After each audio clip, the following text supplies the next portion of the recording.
अरे बाप रे मिंकू, ये धूप तो कम होने का नाम ही नहीं ले रही। चलो हम थोड़ा बाहर जाकर ठंडी ठंडी हवाओं का मजा लेते हैं। हाँ मीनू मौसी, चलो, नहीं तो हमारा गर्मी के कारण हाल बेहाल हो जाएगा।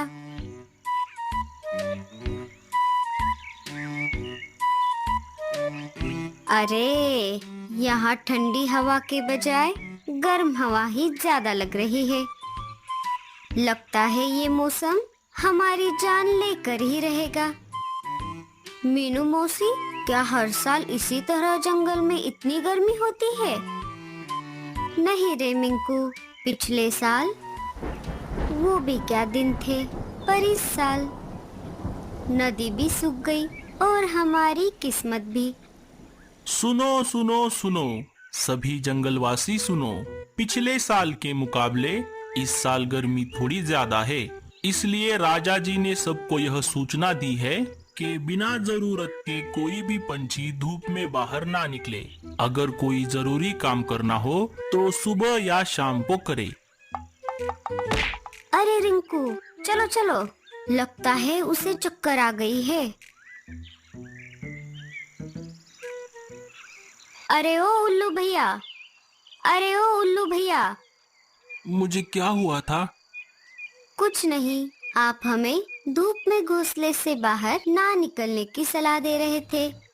लगता है वो सलाह ठीक है। मेरा चश्मा कहाँ गया? मुझे बिना चश्मे के दिन में दिखाई नहीं देता। उल्लू उन दोनों को शुक्रिया कहकर वहाँ से चला जाता है। चलो रिंकू, घोंसले में चलते हैं।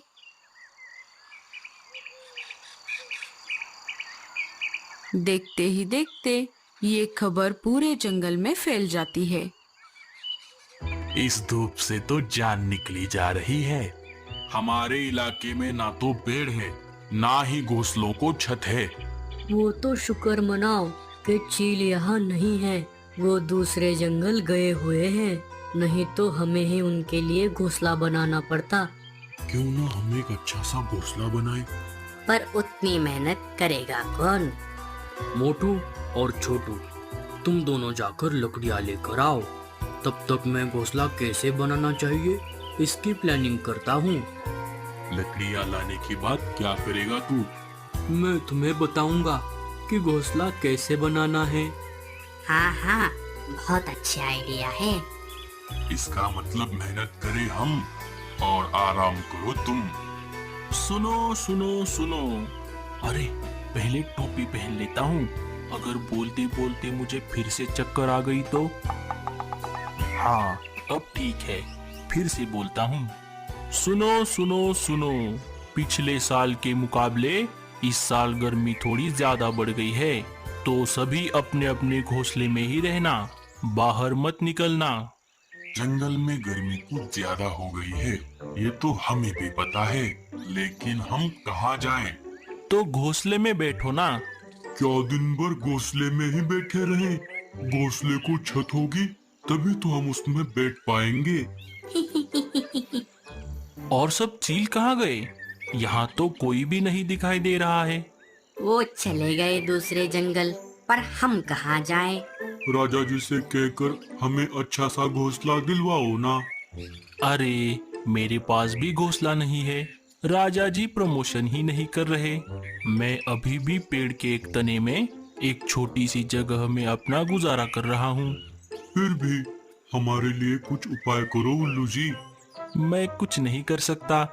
तो क्यों आए बताने के लिए कि सब अपना ख्याल रखें। यहाँ इस भीषण गर्मी में हमारी जान जा रही है और तुम फिजूल का ज्ञान बांट रहे हो। अब जल्दी से खिसको यहाँ से, चलो भागो। अरे बाप रे लाडो, इस साल की गर्मी बहुत ज्यादा है। हाँ कालू भैया, पर क्या किया जाए, नदी का पानी सूखने के कारण उसमें अब सिर्फ गीली मिट्टी ही रह गई है।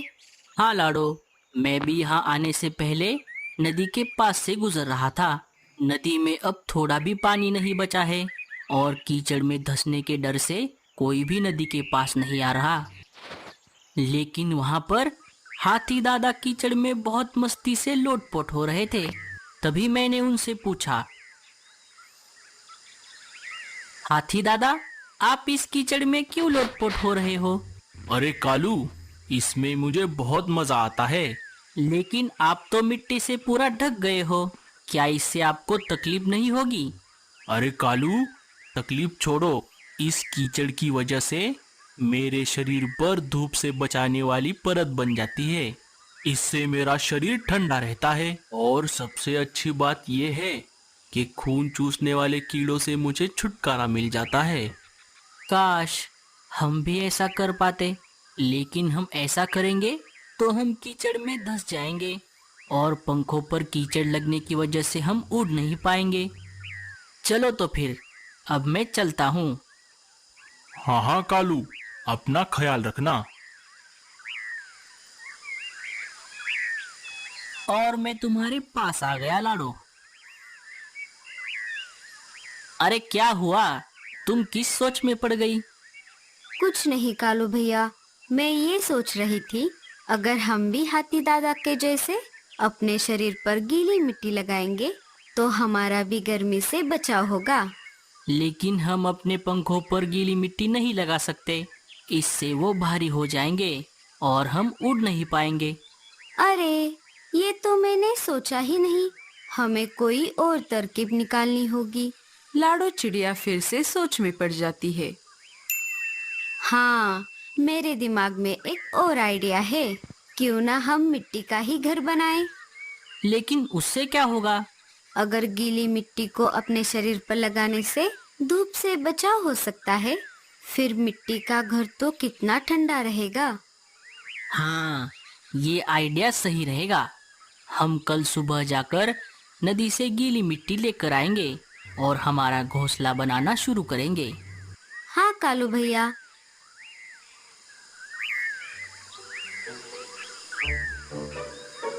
अरे हाथी दादा, अब बस भी कीजिए। अरे लाडो, ये तुम क्या कर रही हो? कुछ नहीं मीनू मौसी, मैं इस गीली मिट्टी से घोंसला बना रही हूँ। कीचड़ का घोंसला? छी छी छी, इससे क्या होगा? बस आप देखते जाइए आगे होता है क्या। तो ये बात है, मैं जल्दी से जाकर गिद्धों को एक खबर दे देता हूँ।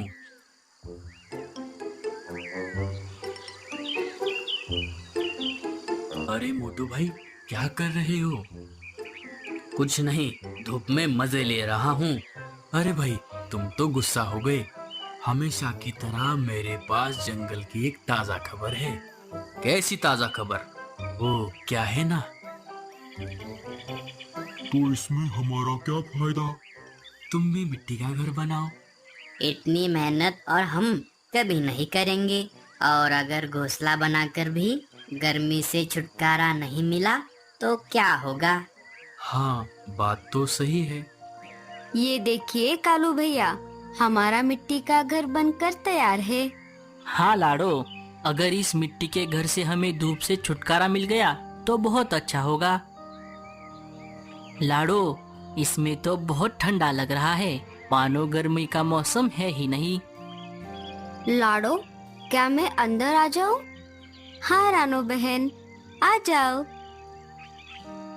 लाडो, ये कैसा घोंसला है? इसमें तो जरा भी गर्मी नहीं लग रही। ये मिट्टी का घोंसला है। अरे अरे, ये कलमुही टूनी, हटो सामने से। अरे वाह लाडो, ये घोंसला तो कितना ठंडा है। हाँ हाँ, ठंडा ठंडा। लाडो, मैंने जो भी कहा उसे भूल जाओ, मुझे तो इस घोंसले से बाहर जाने का मन ही नहीं कर रहा। तो क्या हुआ मीनू मौसी, आप भी ऐसा ही घोंसला बना सकती हो।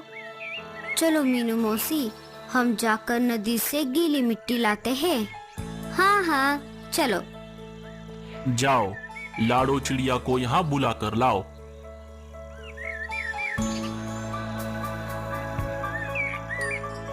क्या हुआ राजा जी, क्या मुझसे कोई गलती हो गई? नहीं नहीं लाडो चिड़िया, तुमने तो बहुत अच्छा आविष्कार किया है।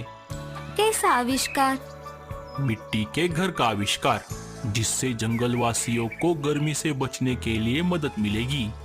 सिपाहियों, जाओ, और सूचना पक्षी को सूचना देने के लिए कहो कि सब लोग जाकर लाड़ों के जैसे मिट्टी का घर बनाएं। सुनो सुनो सुनो, सभी पंछी नदी से मिट्टी लाकर अपना अपना मिट्टी का घर बनाएं, जिससे आपका इस साल की कड़ी धूप से बचाव होगा। हमें इस कहानी से ये सीख मिलती है, हमारे पास जो नहीं है उस पे ध्यान देने के बजाय